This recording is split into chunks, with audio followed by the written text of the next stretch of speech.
Hallelujah. यीशु मसीह के सामर्थ्य नाम में आप सबको प्रेमी सलाम, जय मसीह की। परमेश्वर हम सभी को आशीष करे और विश्वास में हम सभी को परमेश्वर दिन प्रतिदिन आगे बढ़ाए, ऐसी हमारी विनती अर्थात प्रार्थना है। आज मैं एक विशेष संदेश लेकर आपके बीच में आया हूँ। ध्यान से सुनिए, बहुत ही ज़रूरी है ये संदेश। एक विश्वासी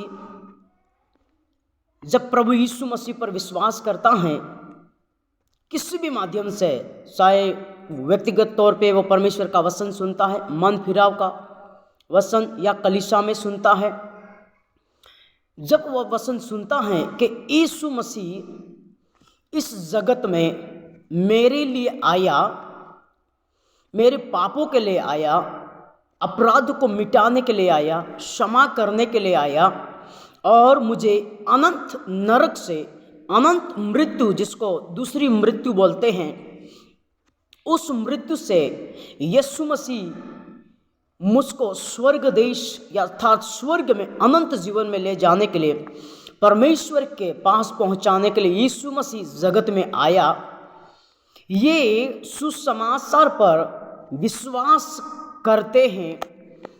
विश्वास कर जब विश्वास में आगे बढ़ते हैं तो एक सबसे बड़ा जो शब्द आता है, सबसे बड़ा एक विषय आता है, वो शब्द बोलो या विषय बोलो, जो कुछ भी बोलो, वो आता है आशा। इंग्लिश में बोले तो होप। आशा बहुत ही जरूरी है। क्रिश्चियनिटी में, मसीहत में आशा बहुत ही महत्वपूर्ण मानी जाती है, क्योंकि हमारा यीशु मसीह इस जगत में आया पूरे मानव जाति के लिए। उसने क्रूस उठाया, बोझ उठाया, मार खाया, कोड़े खाए और वो मर गए। तीसरे दिन वापस वो जी उठा। 40 दिन वो लोगों के साथ मिले जुले, बातचीत किया और वापस वो स्वर्ग में उठा लिए गए, पुनरुत्थान हुए, मृत्यु को हरा दिया। ये सबसे बड़ी बात है, मृत्यु को हरा। क्योंकि मृत्यु, आज बहुत सारे लोग जब मौत की बात सुनते, मृत्यु की बात सुनते, अच्छे की जो है ना गिली हो जाती है। अच्छे लोग डर जाते, क्योंकि मौत इतना बहुत खतरनाक है। मौत एक डरावना शब्द है। मौत नाम लेते ही बहुत सारे लोग अंदर कुछ होने लगता है कि मौत कोई भी प्राप्त करना नहीं चाहता, मौत से आगे बढ़ना चाहते हैं कि मौत कभी हमारे जीवन में आए ही नहीं। ये चाहते, हर किसी के अंदर ये चाह है। तो यीशु मसीह इस जगत में आया और यीशु मसीह ने मौत को क्या किया? हरा दिया। यीशु मसीह ही है जिसने मौत को हराया, पुनरुत्थान हुआ और बहुत सारे लोगों के साथ बातचीत किया, अपने चेलों के साथ बातचीत किया, भीड़ के साथ बातचीत किया। लोगों ने स्पर्श किया, छुआ और अनुभव किया कि यीशु जीवित हुआ है। अपने लोगों के साथ बैठा, उठा, बातचीत किया, सब कुछ किया, यहाँ तक कि खाना भी खाया। यीशु ने जिंदा होने के बाद यीशु मसीह ने खाना भी खाया।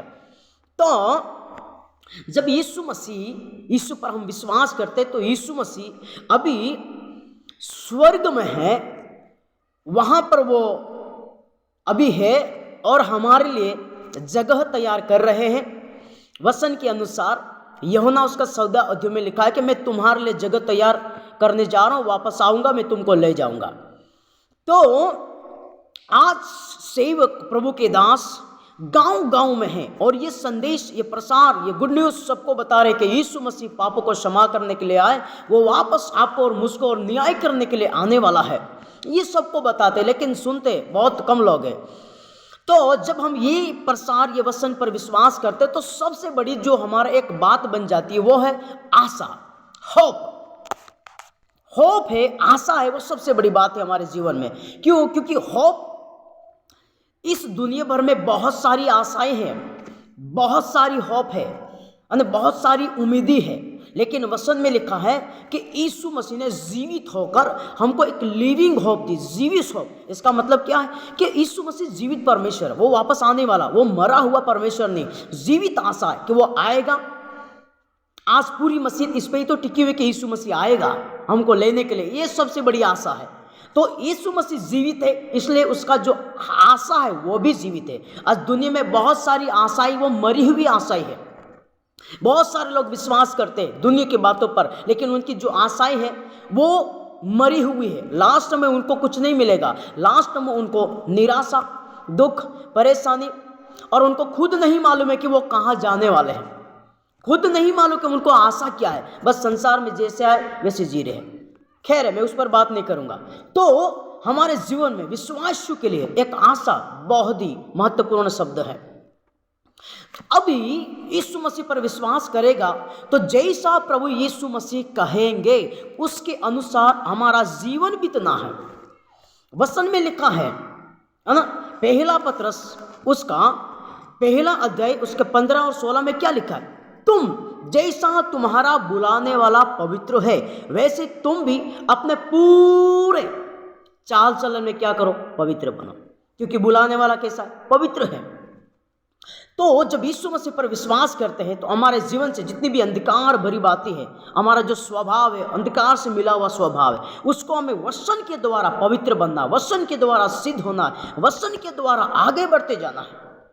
अभी जिसको ये आशा है कि यीशु मसीह आएगा, तो वो इंसान क्या करेगा? वो प्राणी क्या करेगा? वो मानव क्या करेगा? वो विश्वासी क्या करेगा?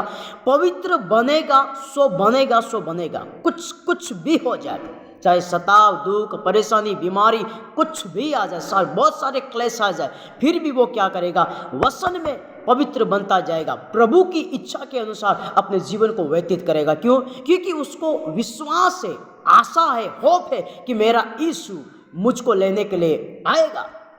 वचन में लिखा है, पहला यूहन्ना उसका 3 अध्याय और 3 पद में क्या लिखा पढ़ेंगे?